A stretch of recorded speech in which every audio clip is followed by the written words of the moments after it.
Hello, and welcome back to the Whole Journey podcast.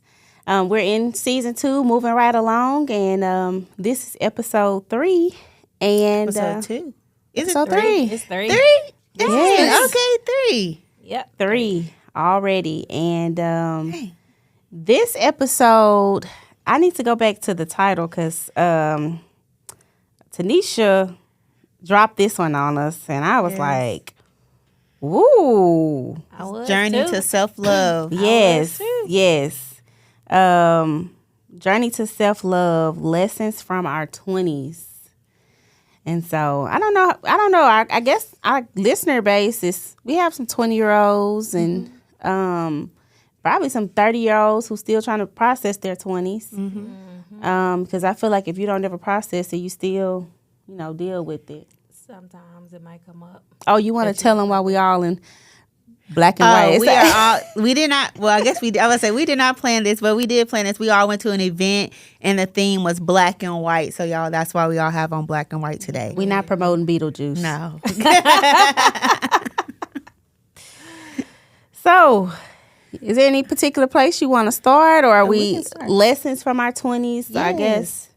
So this is lessons from our 20s. I guess things that we learned in our 20s that we're now 30s and looking back on. And hopefully, like, whatever we share with y'all, some of the lessons, a lot of people may be able to relate or you may be able to, like, learn something from our lessons that we had to learn. And if you know somebody still in their 20s, share it with them, tag them, because I feel like the 20s can be one of the most confusing, which, I'm just in my 30s and there's much more life to go, but I feel like the 20s can be one of the most confusing eras in your life. Yeah. When I used to blog, I wrote a blog about navigating your 20s, and I made me some notes because I feel like it's a heavy topic. So. Yeah, your 20s is like you're fresh out of, you're like, some people, you're in college. It's like, am I really an adult yet? I still want to be young. I don't know if I'm old, young, wild, and free. Like, you just stuck in limbo in your 20s. Because it's like your teens, life is free. 30 is like life gets real. Yeah. But this limbo of 20s, like, what am I doing? Yes, yeah. I'll kick it off. Okay. I said that I felt like in my 20s, there was this invisible margin or rubric of all these things that needed to be done before you turn 30. And I don't know why 30 felt like, I don't want to call it a finish line, but, like when you're running a marathon and there's checkpoints, 30 felt like a checkpoint. Like, okay, you need to have these things done, and that's whether it's marriage or kids or being in your career. I felt like closer to 30, it was like, okay, Breonna, you need to get yourself together because you about to be 30. And so that was one of the biggest things for me. And I feel like 30 came and 30 went, and it's still just like I'm still figuring it out. Like, I don't have it all figured out. 30 was not a magic switch where my life all came together. As soon as I hit 30, I figured it all out. No, like, I'm still figuring it out. And so that was one of the biggest things for me. Like, I felt like it was this checkpoint to where I had to have so much done by that time. Okay. Sound like a lot of pressure. Yeah. Unnecessary pressure. Self-induced. Yes. Society induced too. Yeah, that too. Yeah. Yeah. So one of my lessons from my 20s is learning that there was a big difference between giving someone grace and letting them play in your face.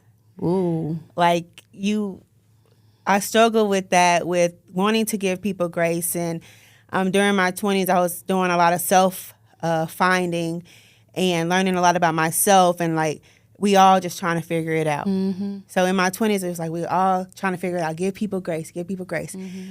But then there's a thin line between, okay, you done wore your grace out, and now you just playing in my face, and now you have to leave people where they are. So that was Leave one them of my, where they played. leave them where they played. So that was one of my lessons, like learning the difference between giving people grace and learning how to just leave them where they are, because they're just gonna keep playing in your face. Some people don't want to change, or some people feel like they can just keep getting away with it because you have not put your foot down. Or yeah. Keita, you wanna share something? So when I think about my 20s, when I graduated high school and went to college, I really did feel like I could do anything. I had the grades, the GPA, the funding, and I had an encounter in college that kind of derailed me. So I think I'm just getting to a point where I can really just process the 20s, because I got stuck there. It was a stuck point for me where I think I shifted from having a whole lot of hope about what can happen to going into what feels safe for me. Yeah. And so by 23, I was married, like newly married, had my first child shortly after that, blended family. Everybody's living with us.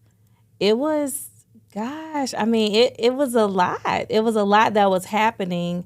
And I'm I want to do things right. I want to do things good. So it was just kind of going in survival mode, like doing what needed to be done. I don't think there was a lot of compassion for myself. It was about doing what needed to be done for everybody else, being the best step parent, trying to be the best mom, continuing my education, trying to figure out what being a good wife even looked like. I think I really grew up, but it's also the time where my spirituality developed on its own. Like not what my mama and daddy taught or what old church was saying, but like having to get to know God for real, because life was hard then. And I was struggling to figure out me and what my role should look like. And I often talk about like God putting this fire inside you, and it doesn't, like nothing quenches it but except when you do it. And so just having like that internal torment of, this is what my reality looks like, but this is what my ambition wants to do. Yeah. So I think in my 30s is really where things kind of died down enough for me to fulfill my personal goals, because the 20s was all about making sure everybody else and everything else was good as a wife and a mom. So it was a doozy You of saying a time. 23, and getting married at 23, like I couldn't even imagine. Like, man, at 23, I can't even remember where I was at 23, but I know I wasn't ready to be a wife. Like I was, How old were you when you got married? 26. 26, okay. And I can remember feeling like that was too late in that moment. Like, okay, dude, like, what we doing here? But I now looking back, I feel like everything had its timing, because I got to go through certain things and experience certain things in my 20s that prepared me to be the person that I am now.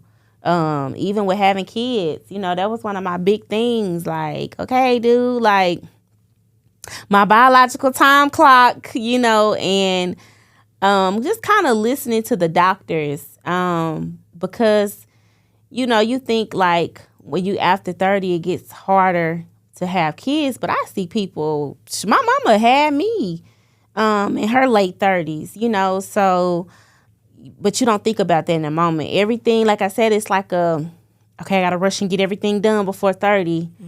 And I had my daughter before I turned 30, and I tell them, like, who told me to wait this long to have a baby? Because, man, I'm tired. Like, I think if I would have been younger having her, then I probably would have a little bit more energy. But TT be tired. I'm thinking I had Carson, my son, at 25. So I was kind of like, I always imagined like my life was like, I'm going to graduate college, 22. As soon as I graduate, somebody gonna be there propose to me on the steps with my diploma. And I was gonna go straight into working, marriage, having babies. Like, that's just, how I don't know if everybody's like that, but that's how That was I me. imagine Yeah, myself. I had a plan. Graduate college, get married, have babies. So I had Carson at 25. And I just remember thinking, I'm not ready. Mm-hmm. I'm 25. And I remember I called my mom and I was crying. And she was like, Tanisha, why are you crying? She was like, you graduated college. Mm-hmm. You got a good job. Like, you're doing good. Like, she was like, you made it farther than me and your dad. Like, you did good. And for me, I just felt like, oh, I'm not ready. So for Keita, for you to already be married and to doing the family thing at 23, like, Baby. yes. It would have been hamburger helper every night. But it wasn't, because Yeah. that's just not who I am. Like, it was, I had to make sure. I grew up with good Christmases. We had meals. Like, I wanted to create that for my own kid and for my stepkids, because they didn't come from, the best home. So our house was I just wanted it to be better. Yeah. And so it was a lot of people to live for. Yeah. And I didn't always do it with the best spirit. I'm not gonna lie. It felt like a lot of weight, and it felt like a lot of being put on the back burner, and me having a better load while other people were doing whatever they wanted to do. Yeah. So that had to be separated from the kind of person I was gonna show up and be for those kids. But it was a weighty time. Yeah. Like, I did it. People wouldn't know it was a struggle because I think I do a good job of making it look easy. But it was a lot of times where it was hard, but you put on your face and you go out there and you do what you gotta do. Yeah. I would say, like, I got a chance to experience life in my 20s. Like, that was one of the biggest things. I didn't want to be, how, like, some of those people, like, they wait until their kids get grown just so they can start experiencing life. Like, I was grateful because I knew off the bat that I didn't want to have kids right after marriage. Looking back, I'm glad that we didn't, because I think we needed time to develop something. Because we talked about this. Like, once you have kids with a person, bringing kids into the marriage changes things. And so we got a chance to, before even getting married, like, I lived. Like, in college, like, that's why, like, now when people be like, oh, I don't understand the going to the clubs and at this big old age. Like, if there's an event or something, going on, or, it's a friend's birthday, we're going to go to a lounge, we're going to do this. But every weekend? I don't get it. Because in college, sorry, mama, but we kicked it from Thursday to Sunday. Like, it was something, I think Thursday was like college night, like, you kicked it so much. And so by the time I'm like, okay, I'm tired. I ain't got to step foot inside another club. I'm good. Yeah. So that was one thing that I'm glad that I got out of my system. Because now it's like, I ain't even got no desire. You say you want to go where? At what time? I got that out of my system 10 pretty quick o'clock. too. It's time to go to bed. TT We is used tired. to like Isaac Hayes. I swore I was gonna marry a professional basketball player. I swore it. I knew I was. I was hunting them down. I was hunting them down. You got to go at the perfect time when they getting out of practice. Oh yeah, because you was in Memphis. I was with the Grizzlies. Yeah. I was gonna get me a Grizzlies. But no, it didn't work like that. Yeah. Oh, goodness. Thank God for protecting us from the life we thought we wanted. For real. You would have been on Real Housewives of what is it? Basketball Wives? Look, Yeah, throw a yeah, drink. Throwing drinks, tossing tables, and divorce. Shaking the table. Okay. One of my lessons that I put was, I feel like one of my biggest mistakes was comparison. And we just kind of talked about that at the event where we left, like, with social media, because during my 20s and, in high school, that's when social media had just started, like popping the way that it was. Instagram came out, I think, my freshman year in college. And so people, they put out there what they want you to see. Mm-hmm. You see them living the life. You see them doing this and doing that and accomplishing all these things. And it can make you feel like you're behind. Like when you see your classmates, kind of like you said, getting a proposal at the graduation, mm-hmm. you like, where my proposal? I was ready. I remember, and I just told my husband this like recently. I remember my 25th birthday, and I just knew, like, I knew without a shadow of a doubt, like, he was going to propose to me that day. Like, I was ready. I had a birthday party. I had got all dressed up. I had, we had been talking about, we did pre-engagement counseling with our pastor. And like that session was like back in June or July, I think. So my birthday roll around at the end of September. I'm like, this is when it's going to happen. Like, I'm getting proposed to tonight. Like, I was getting prepared. That dinner came and it went, and I cried myself to sleep that night. Like, my feelings was so hurt because I just knew this boy was going to propose to me. And in my head, like, at that night, I'm like, I give up. Like, I'm not going to even worry about it anymore. Like, he's never going to do it. I remember thinking that. And I think it was like exactly a month later, he proposed to me, and it was a random day. Yeah.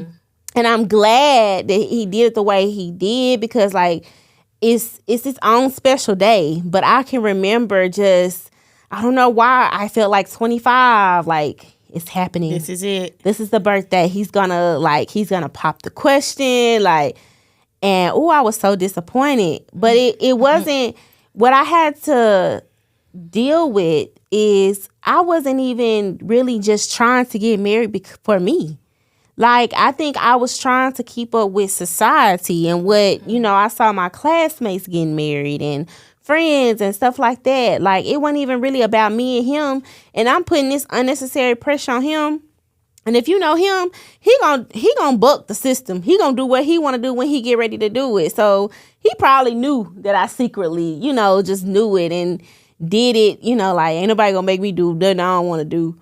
But I just remember, like, being so disappointed. And then I remember after that, like, checking myself, like, okay, what's the big deal? Like, who you trying to keep up with, And then even I remember being in a place where I was ready to change careers and thinking, like, when I went into teaching, mm-hmm. and I remember thinking, like, you too old for this. Like, I had a job that I felt like I could have made a career out of, working for a nonprofit. And I loved my job. Like, I really liked my job. I traveled with that job, and there was room for growth.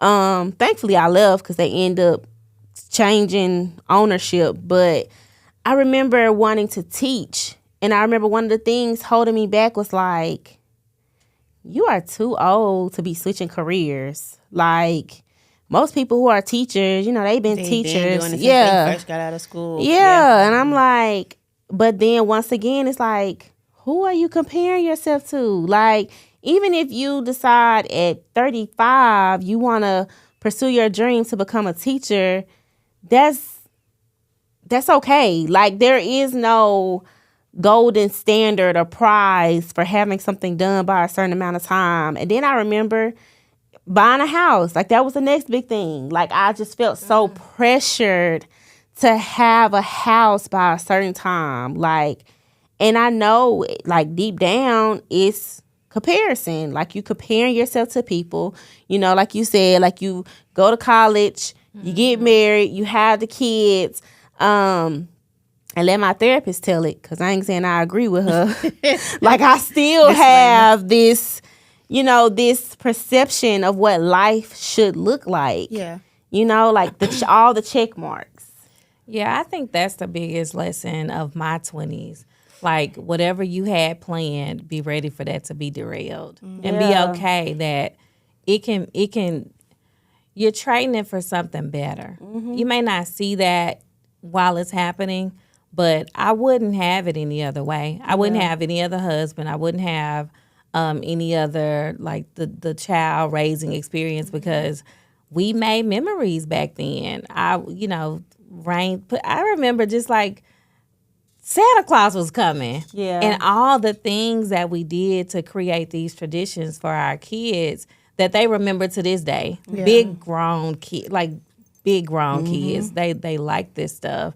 Baking cookies in my house was like a rite of passage. Like you get to bake them perfectly. Yeah. And these are all the things that my kids know now that feel like home. Like we woke up this morning and Jeremiah had made cookies so the whole house smelled like baking. But these are things that I've instilled in them. So, I thought I wanted to be like, out there bossing and all of that. But I wouldn't trade it because it's all happening. Like it's fulfilled itself now. But back then, I figured it needed to happen by this day. I wasn't living to my full potential because I didn't have this accomplished. And if we do it all in our 20s, what do we have to look forward Right. to? Yeah. Going off of what you just said, Keita, like creating those traditions and stuff with your family. So I remember when I first became a single mom, when me and my son's dad didn't work out, it's like I wanted to have all these traditions with him, with me, him, and his dad. But then, I had to realize that I had to create traditions with him and do things with him, with just me and him, because it's like, okay, what if God never sent my husband? Am I going? Because I'm waiting around to create memories and do these things, to do it as a complete family. What I had my idea as a whole family was mom, dad, child, and so I felt like I was robbing him of those traditions and those experiences because I was sitting around waiting on that man to come into my life and create the whole family that I had in my mind and in my dreams. So that was something that I started to do in my 20s too. Like Carson has traveled so much. Yeah. He has traveled more. Like there's places that he's gone. Like this is my first time going with him. Like he's had a lot of experiences. Like I've created like traditions we're doing gingerbread houses and stuff. Like my goal is to like make home and make those traditions like something where when he's 16, 17, like those are things that he still remembers and he holds dear to his heart. So that was something that I had to learn in my 20s when I became a single mother. It's just like life has to go on and I still have to, be there and show up for him the best way I can. Like I said, if God never sends me a husband, I still have to do those things with my son and for my son. Right. Because he deserves that. Yeah. It's kind of piggybacking off of like your plan didn't go, like your plan, you didn't see your plan fulfilled. And if my therapist sees it, she gonna like, that's so hypocritical of you to say. But I said, like, life happens. Like, don't feel the need to prove yourself to anyone. Like, it's okay to make mistakes. And I'm preaching to myself. Like, it's okay to fail. It's okay, ideally, like, I know you didn't go into the situation with thinking like, oh, well, me and my son's father aren't going to work out. Like, it didn't work out and it's okay. I didn't get married when I thought that I would get married, but it's still okay. I didn't have, my child when I thought I would, but it's okay. I changed careers in my 30s, like it's okay life happens. And it happens for everybody. Right. And the people on social media, I just keep saying this, they're only going to show you what they want you to see. Like, yes, they're going to show you their TikTok homes all organized and put together and bath time with the kids and cooking dinner and this and that. But that's planned content. Like, they don't have, it's not a reality show. Like, there's not cameras following them around all the time. So you don't get a chance to see all of the wins and all of the fails. So when life happens for you, you can't beat yourself up because it's happening for everybody. You have to learn how to pivot I did a lot of pivoting. I may not have had a lot of control over like what was happening, or I felt like I didn't have a lot of control, but honestly I did. Because as long as I can control like my attitude and my outlook, then that's power. There's power in that. Yeah, I think And in the saying, meekness is power under control. It is, and I displayed a lot of meekness in my 20s, and I still do to this day. I think that I feel like I've been wise for a long time. Yes. Definitely been knowledgeable, but we wouldn't have what we have today if I did not know how to pivot. If I didn't know how to take challenges and overcome. Like, you can't fold all the time. Yeah. You got to rise to the occasion. And we've done, we did so much traveling. Like, we wanted our kids to have a certain kind of experience.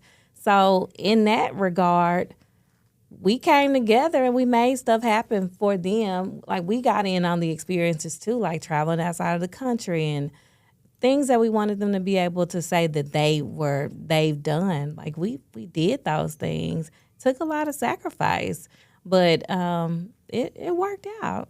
Yes. That was actually one of my lessons that I put down, that meekness is not weakness. Yeah. No, it's not. And a lot of people take it that way, but that was one of my lessons that I learned in my 20s.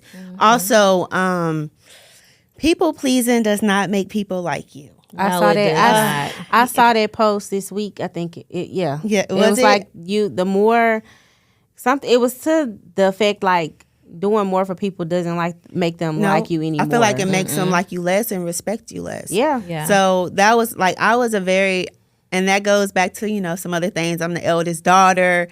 And all the other traumas. So being a people pleaser is just something that I felt like I just wanted to make other people happy. And if you're happy, then you'll like me. And then we'll be fine. But that wasn't the case at all. So people pleasing doesn't make people like you.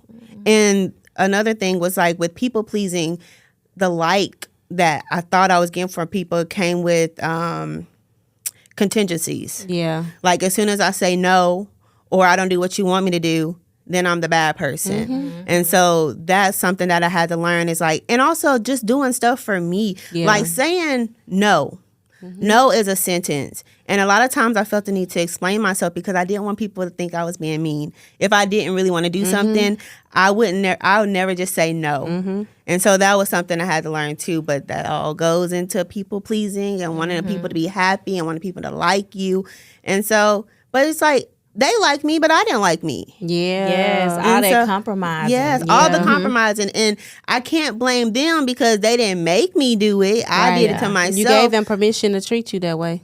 Exactly. But that makes me think about like the kind of friendships I had during my 20s. It always felt like these people were just temporary people. Yeah. Like they, when you talk about like friendships, some people are your roots, some people are your branches, some people are leaves.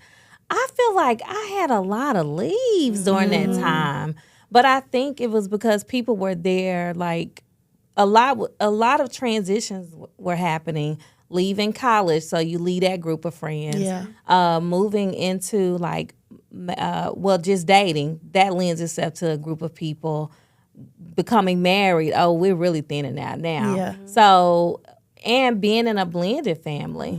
Yeah. I had people who I was going through, like, he went to every appointment with me, and those people that you're on the journey of having a baby together, but then maybe they kids go to a different school. So you just encounter all of these different people, and I felt a lot of times like, where my permanent folks at? Yeah. Where are my people that's going to last? Yeah. And you start to,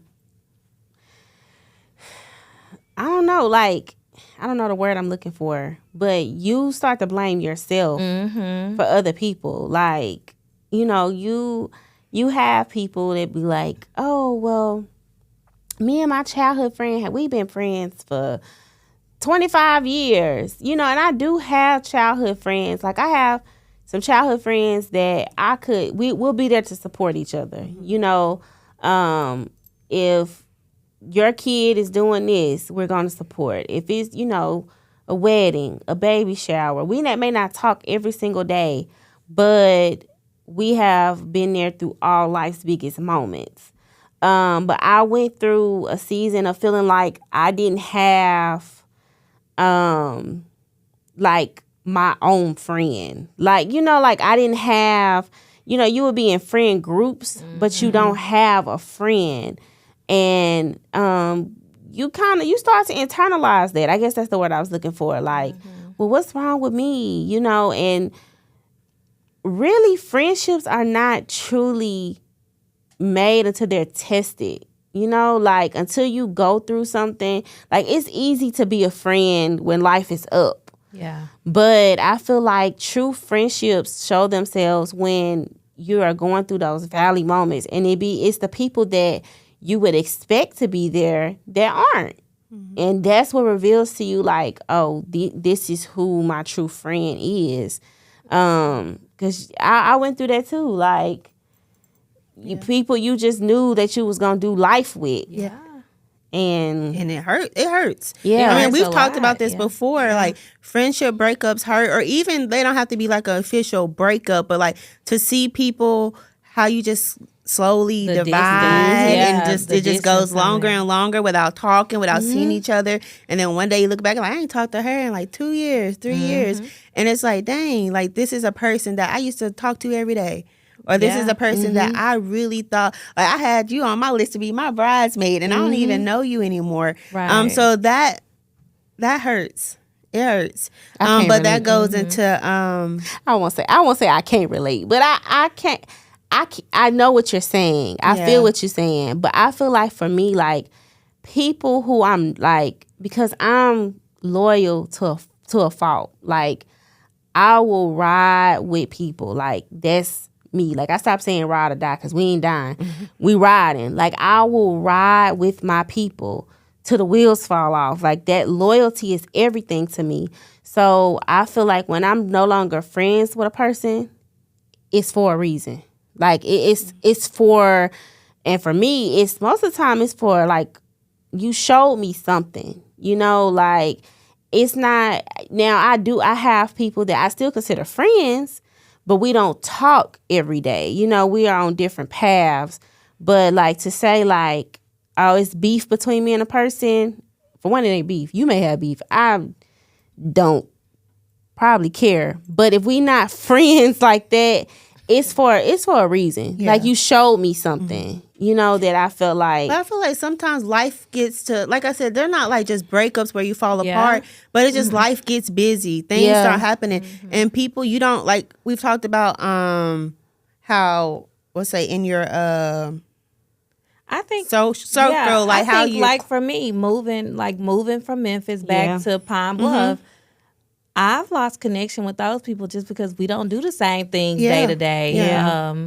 And I don't know if those were super sad, but Yeah. it's just like our lives look different now. Or you graduate from college and I'm married now, but this person may be taking a job in another state. Which at the time felt like, dang, I wish we could trade places. I want to go live somewhere else. Yeah. But so those were the kind of decisions that used to plague me. Like if you didn't have a husband and if you didn't have all these kids, you could be, in whatever place you want to go to. So those kind of things make you compare to me. Yeah. Make me dissatisfied with what I have. Not that what I have is bad, but you just realize that because you made this decision, this thing over here can't happen. Yeah. And I feel like friendships have to be cultivated. Like friendships take work. Like we're all busy. We're all going through, stuff. I think you have to be intentional about your friendships and intentional about fostering them. Like, all of it. Like there have been times like we ain't did date night in a long time. Like what y'all doing Friday? But like do we know that in our 20s? Like do you no. think, That's what I'm do saying, you from think our that's 20s, something yeah. that No. is a lesson from the 20s? Yes. That friendships do have to be cultivated? Yeah, and No, it I takes think we really learned it's that until we're in our two-sided. 30s. I think it's a 30s thing Yeah. for me Yeah. too, because when that distance comes, I think I'll be honest, I used to be more offended than Yeah. anything. Like, what I do to you? Yeah. Or, second guessing the last time we may have talked. Did I say something? I think you're right. You internalize it like, what did I do that caused us to not be as close as we used to? But I didn't pursue it either. Yeah. Like, Yeah, I didn't go exactly. have a conversation and say, why are we not talking anymore? That's What's something that happening? comes, like we said, in our 30s. That's something that I can think on now and be like, yeah, I'm not gonna internalize it. But then in my 20s, we were definitely That like, been an up all night kind of like, thing. Like, crying. but I see you going this place, but you Yeah, said but you you- had, yeah. I'm gonna call you. Y'all know me. What now? What happened now? What? Yeah. Yeah.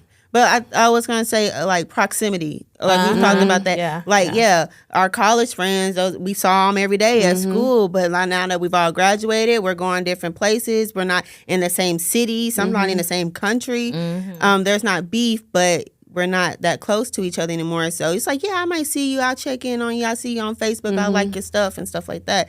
But we're just not. We don't have that connection, or we're not that closeness that we once had. Yeah. But I think it takes realization on both parts. Like one of my childhood best friends said something to me recently, and she like, we locked in. Ain't no switching up. She how I met my husband. Like if it wasn't for her, we wouldn't even be connected. And she said something.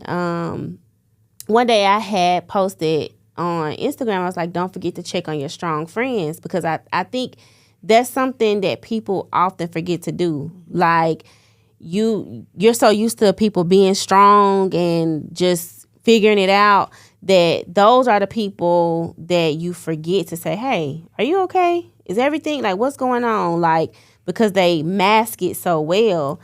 And she said, she was like, I'm sorry for not, I forgot how she said it. Like, I'm sorry for not checking on you more. And I was like, oh, like, we see each other, we on social media. I'm so proud of her. She's not married and she doesn't have kids. So she's living life, a beautiful life. Like she travels, she's experiencing so many things. And I love that for her because she's a beautiful person inside. Like she has such a sweet heart and she deserves that. But when she said that, I was just like, man, like, well, I appreciate that. But I could also, do the same, I think kind of like you said, when you get married and you have kids, like it kind of drives a wedge because, at one point that may have been my kicking it buddy. Like, hey, what you doing? You want to go to this? You want to go do this?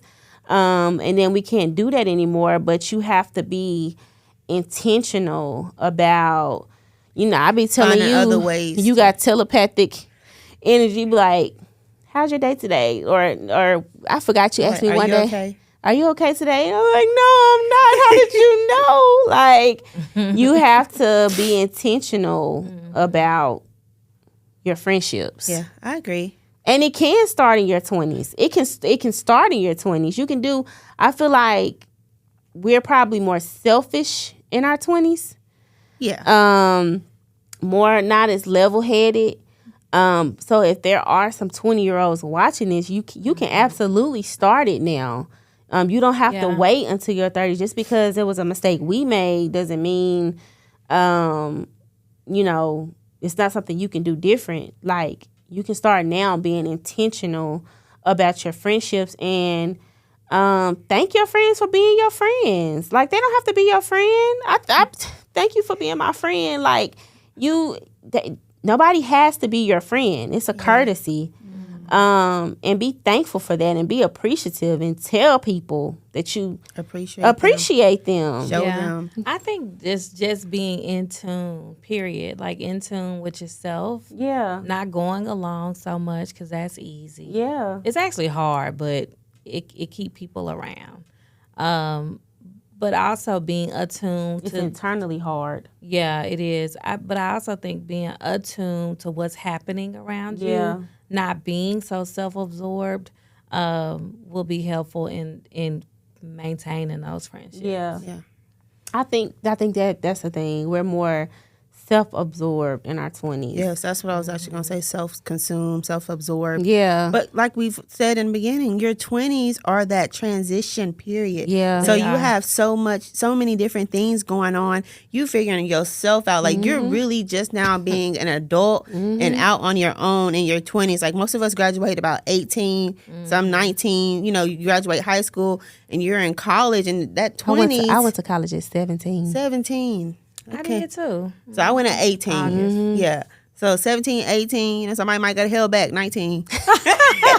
So, like, yeah, it's like in your 20s, I feel like those are such formative years because I'm just now being an adult. I don't have my parents down my back telling me what to do. Yeah. I'm trying to navigate, okay, what do I like? What don't I like? You know, just You learning yourself. you're learning yourself. So Yeah. balancing learning yourself and trying to balance being a good friend, it's a lot. And Sound like a sometimes lot of work. we're gonna drop the ball somewhere. Yeah. You are. So a lot of us, where we put all that into friendships, we in our 30s, we're trying to figure ourselves out now. Yeah. Where there's some people in their 20s where, you know, so it's just a balance. It won't It is. ever just be equally balanced. But Yeah. in our 20s, it's tough. Our Yeah. 20s were tough. Yes. Life was lifing. I mean, it's still lifing now. I was just about But to say that. I think we are more equipped to handle certain things now I that still we're be in our crying. 30s. We're going to But cry you know what, regardless. too? I think in my 20s, I struggled with navigating what kind of relationship I was going to have with my parents, too. Okay. Like, you go from them telling you what to do So I don't want to to hear now, nothing. to now it's like, are you my mama, but you kind of sort of my friend, so I should be able to tell you this stuff. But and I think we navigated what parenting looks like. Cause golly, my dad will make you feel like the worst. He gonna put my mama on a pedestal. This how your mama never did, and your mama always. And so I felt like I had to deal with my parents' commentary on how I live my life a lot during the 20s. My mama was,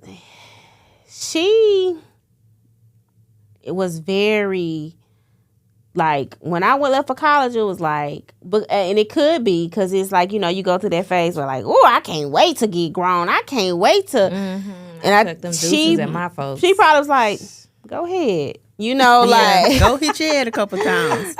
life finna knock you in your mouth.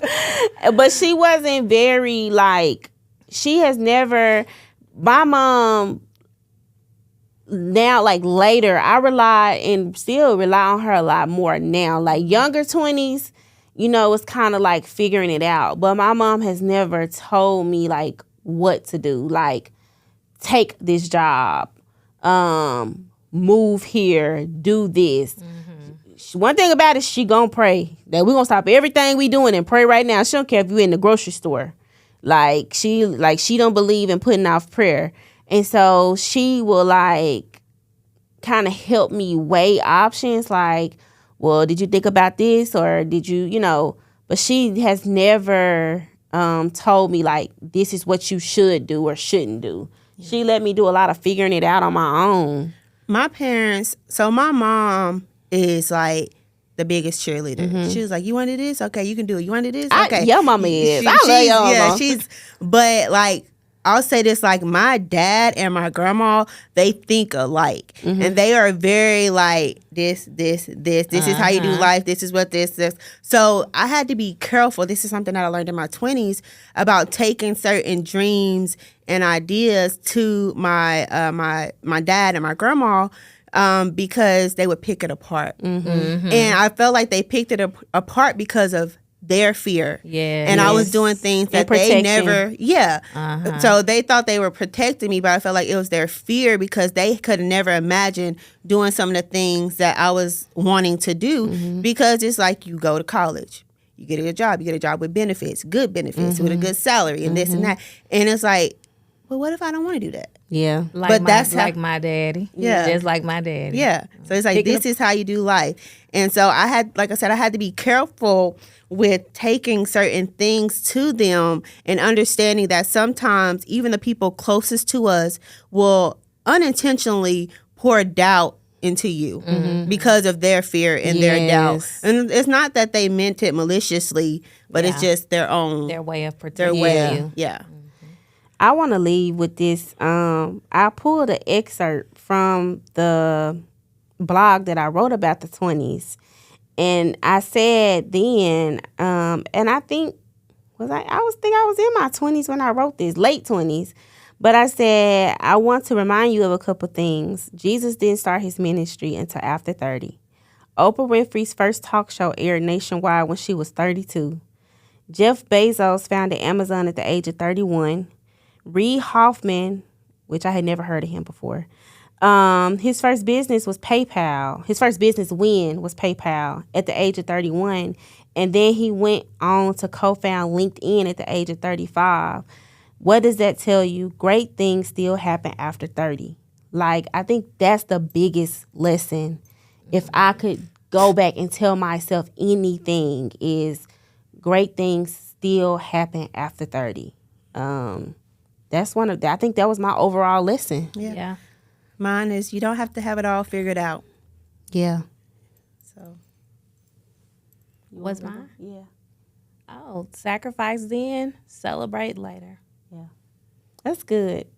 I hope we can, I wish I had a me at 30. I mean, when I was in my 20s, I wish I had a me, and I try to be, influential to like my niece and like mentees and stuff like that, because to try to keep them from, like my niece, one thing about it, like if I check her location right now, she may be in Alaska. Like that girl lives her life, and I love it for her. Like she went to college, she finished. We were worried, but she finished. She got a job, a great job, and now she's living, and I love it because she's doing things that I was afraid to do. So try to, reach back and help somebody, that are in their younger 20s, and let them know that it's okay. It's okay to be confused and figure it out. Yep. Well, I think that's it for today. Until next time, don't forget to like, subscribe, and share. Tag somebody that you believe could help. Send us your feedback. Send us your questions. We just want to hear from you overall. But I am Breonna. I'm Meketia. And I'm Tanisha. And this is the Whole Journey Podcast.